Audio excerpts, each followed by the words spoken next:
Good morning and a warm welcome to your show, Sunny Mornings in Boston. I'm your host, Melissa, and it's Monday, August 11th. You'll be interested to know. 65 years ago today, in 1960, the Central African nation of Chad declared its independence from France.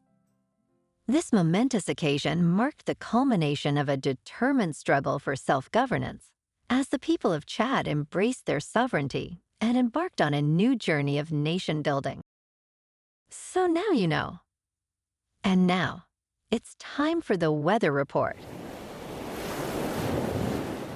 This morning, it's sunny and it feels like 73 degrees with 5-mile-per-hour wind. The sunset will take place at 7:47 and it will rise again tomorrow at 5:48. It looks like we're in for a sunny Monday, with temperatures climbing to around 94 and a light breeze from the south. Tonight, expect mostly clear skies with a low of 71 and gentle winds. For all you beach runners out there, the first low tide Monday will be at 7:15 with a high tide at 1:30. The nearshore buoy at Cape Cod Bay reads 69 degrees for the water temperature. Looking ahead in the weather. Expect sunny skies Tuesday and Wednesday, with highs near 95. Nights will be mostly clear, with lows in the low 70s. A chance of rain and thunderstorms arrives Thursday. Friday cools down to a high near 82, with mostly clear nights and lows around 63. Bonjour, food enthusiasts. This podcast is brought to you by Vera C Cafe and Pastries in Encinitas. Nestled on El Camino Real South, just north of Encinitas Boulevard, this cafe is a haven for culinary delights. Indulge in their amazing Eggs Benedict or their gluten-free crepes. You can grab a panini for lunch or just breeze on through to get your morning coffee. They are open every day from 8 to 5. So stop on by and don't forget to tell them Sunny Morning sent you. In local news, Boston health officials are issuing a warning to avoid contact with the water in Fenway's muddy river. Cyanobacteria, often referred to as blue-green algae, has been detected in the water between Brookline Avenue and Louis Pasteur. This harmful bacteria can lead to illness in both humans and pets. Exposure may result in skin and eye irritation, as well as breathing difficulties. If contact occurs, it is important to rinse off immediately. Ingesting the water can cause gastrointestinal issues, including vomiting and diarrhea, which can be particularly severe in children and small pets.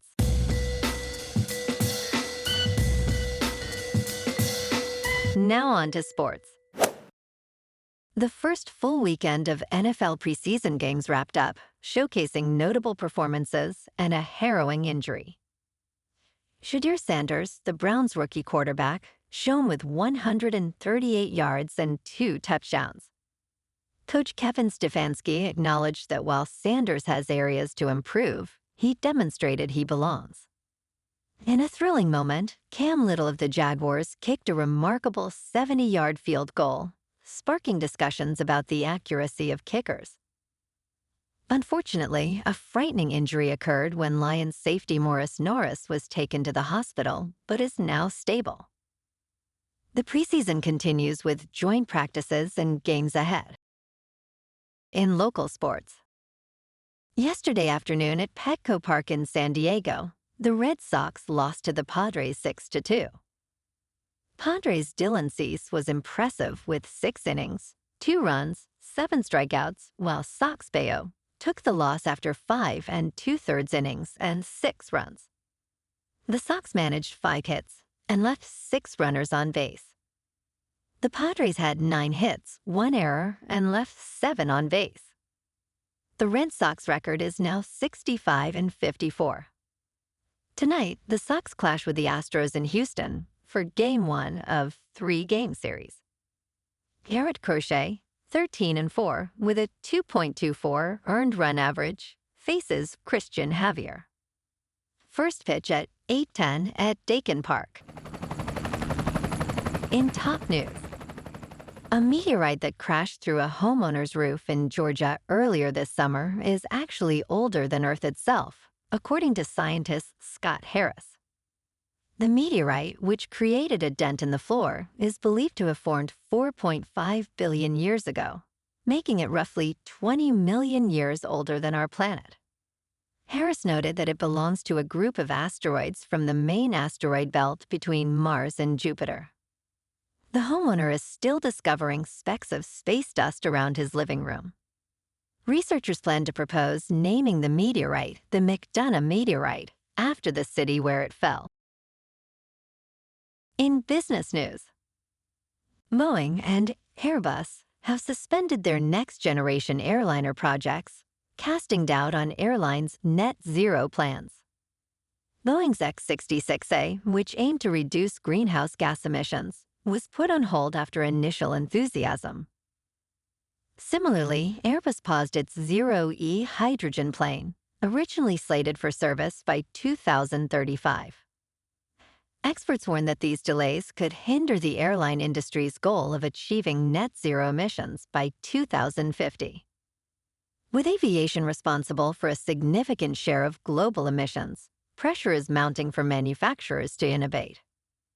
New contenders, like JetZero, with a radical design plan, may challenge Boeing and Airbus's dominance. In crypto movement, Bitcoin is up 4% over the weekend to just under $122,000.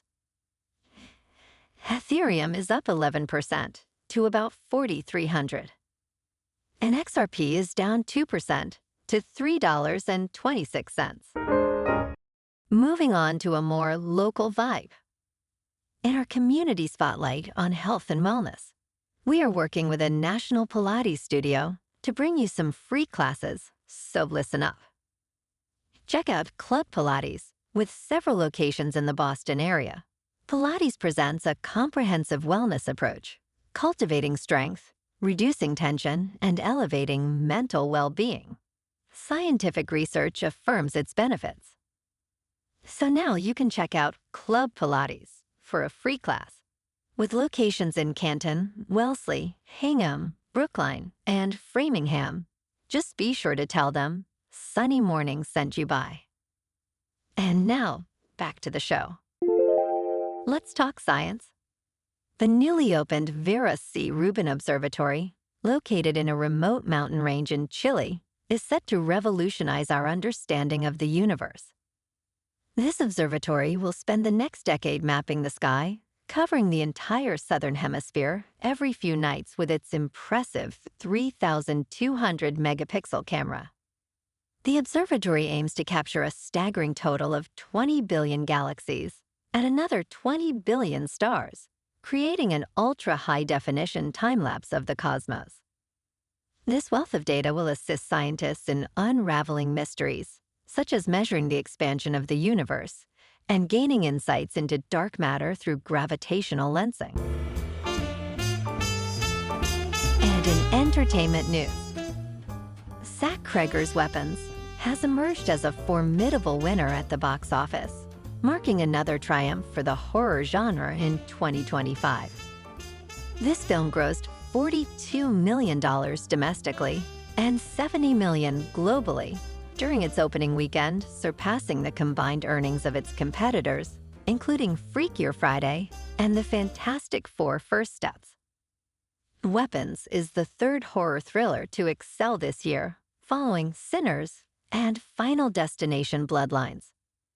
With its success, Warner Brothers reinforces its investment in Cregger, who has quickly become a significant talent in the industry, benefiting the horror genre as a whole. Well, alrighty folks, it's time for the quote of the day. And today, our quote comes from the American author and motivational speaker, Les Brown. And he said, "Shoot for the moon. Even if you miss, you'll land among the stars." And that's a wrap for this morning. You can check out our Instagram, YouTube, and TikTok for some captivating aerial videos with local news and the weather reports. Have an amazing day, my good friends. We'll see you tomorrow with another episode of Sunny Mornings in Boston.